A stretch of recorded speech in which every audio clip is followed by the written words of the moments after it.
Ano po mga kaibigan, ito meron pong nagpadala sa atin no from Mindanao. So Davao del Sur. So shout out po kay Boss MacArthur Gancio.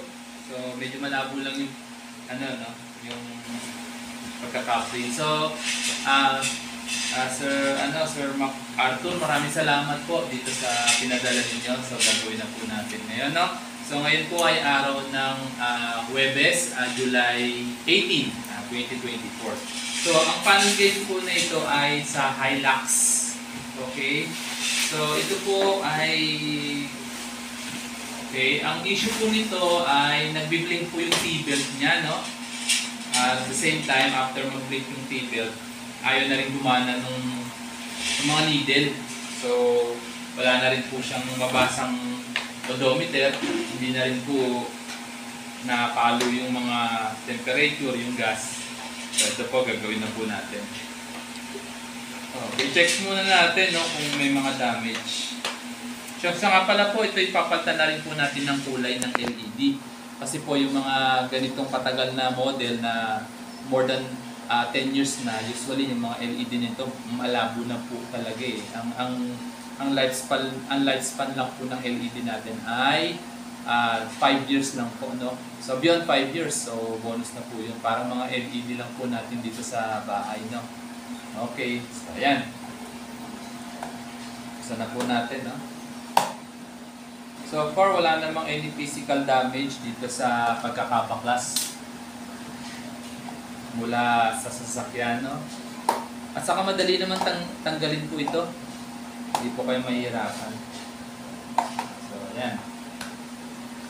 Okay. So, lilinisin na lang po natin to para maging makintab siya at na mukhang bago na po. Okay. Mahal din po ito, no? Pagka bumili kayo, itong mismong gauge, nasa 20,000 po ito eh, yung brand new. Tapos yung inyong odometer po, back to zero po yun, panigurado. Kasi dito po nagsisave yung kanyang kanyang odometer, yung kanyang mileage. Okay. So, magaling muna natin itong dito.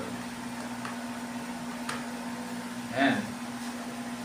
Ito po siguro to nung pinadala ito 3 or 4 days ago, no? Pero usually ang shipping naman natin, 3 days lang. Average na po yun. Huwag lang pong magkakaroon ng mga like bagyo or kung ano mga aberya. Kasi pagka gano'n nangyari po, usually talagang minsan maabot ng 1 linggo.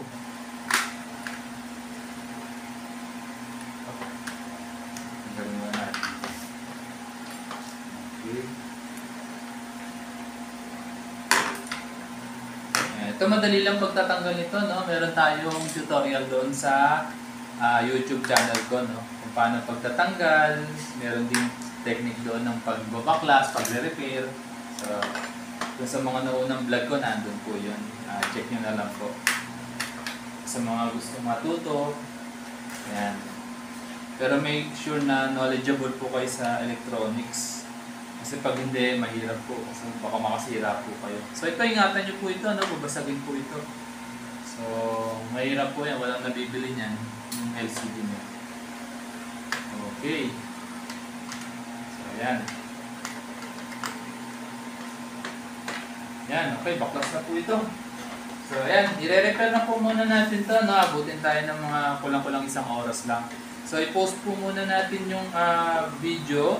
Okay. Then, balikan ko po kayo once na natapos na. So, isasabay na rin po natin yung LED nito. So, ang LED nito na napili ng customer natin, Ice Blue. So, yun po yung medyo mas popular ngayon. Medyo maliwanag ka, malamig kasi yun sa mata. No? So, okay. So, sige po. Balik po ako. Go. Okay na po ito mga kaibigan. So, nagawa na po natin. No? Ito po yung, yung mga pinalitan nating mga pyesa. So, ayan po lahat. So, isasabay na po natin ito sa pag-ship nitong gauge. So, kasama po ito sa pagpinadala natin sa customer. So, ito po yung mga pyesa na ginamit natin. So, mga silyado pa po yan. So, mga brand new po siya. Okay. So, test na po natin siya, mga kaibigan.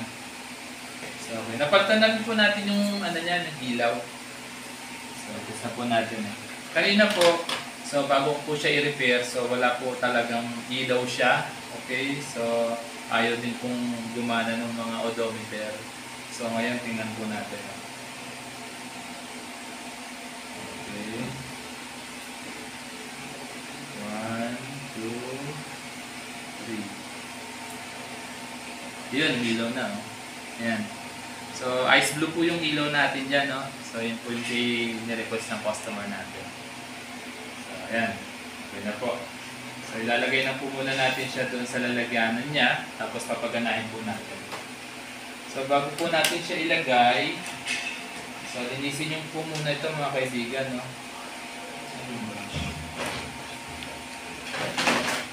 So ayan, linisin niyo po muna ito. Para mawala po yung mga alikabok niya.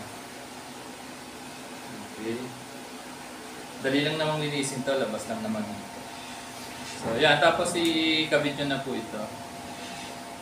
So pag nilagay nyo po ito, so lahat naman po ito, madali lang, nakaklip lang naman po siya.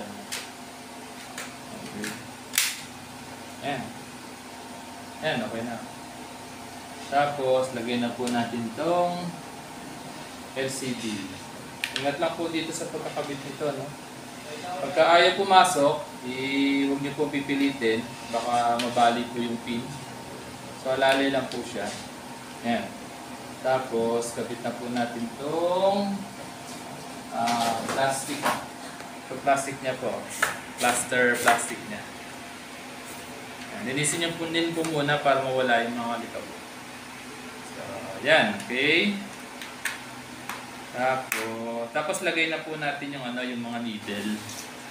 So itong needle nito hindi po ito basta kabit lang, no. Kung hangga't maaari po, bago nyo po tanggalin, lagyan nyo po muna ng palatandaan, ng marking kung saan po siya nakatapat. Eh, since kabisado ko na po ito, so medyo alam ko na po kung saan siya nakaset. Ayan, okay. Tapos, dalawang maliit po dito sa fuel at saka sa temperature. Okay. Magkasukat lang naman po yung haba niyan, kaya kahit magkabaligtad yan, okay lang. So, yan. Ito po, ito hindi pwede magkabaligtad to kasi yung isa po mahaba. Okay. Yung mahaba para po dito sa gitna, sa kilometers. Okay. So, yan. Tapat niya lang po ito sa 0. Ayan. Tapos, itong maikli, dito po siya sa RPM. Yan. Tapat niya lang din sa 0 to. Okay. So, yan. Tapos, ikutin nyo lang po siya. Then, pakiramdaman nyo, baka po may sumasayad. No?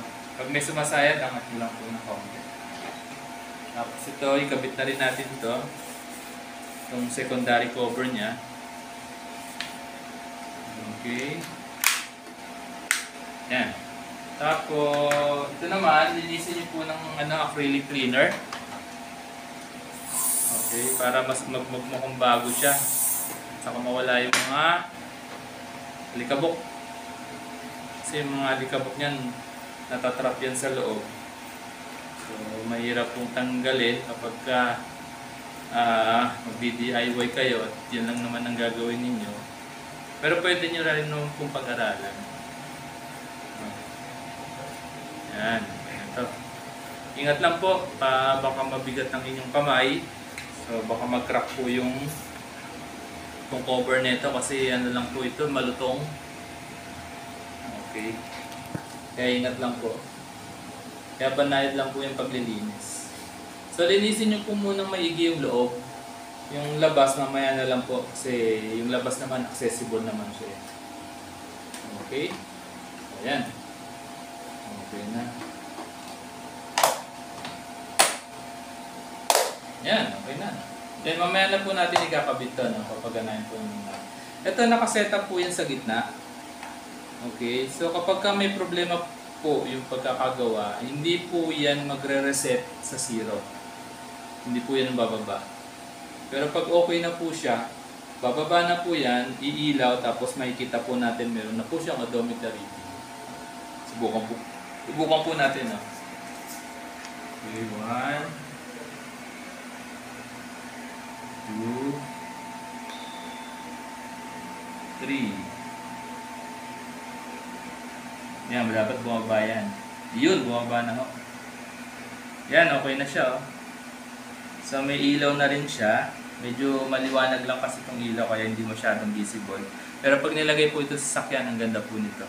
So, ang odometer po, ang odometer reading niya ay nasa 216,586.